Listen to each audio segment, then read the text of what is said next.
रे साला हलकुआ, भाग जा अपनी खटारा बाइक को लेके, मेरी गाड़ी का इज्जत खराब मत कर रहे। मैं एक दिन लैम्बोर्गिनी से घूमूंगा रे। दिन में सपने मत देख रहे हल्कू, मुझे नहीं रहना तुम्हारी बहन के झोपड़े में। मुझे छोड़ के मत जा, मैं पैसे का इंतजाम करता हूँ रे। कमाया जैसे उसी शान से उड़ाया भी, फिर भी घर वाले ने मुझे घर से भगा दिया। घर बनाने के लिए पैसा चाहिए रे।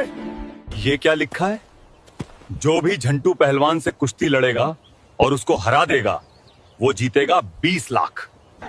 है किसी के गोटे में दम जो इस झंटू पहलवान को हरा सके? मेरे गोटे में दम है और मैं इस झांटू बलवान को हराऊंगा। दोस्तों, मुझे लाइक और सब्सक्राइब करो, तभी मुझे इस झंटू पहलवान को हराने के लिए शक्ति मिलेगी। ले रे हल्कू को अपने 20 लाख।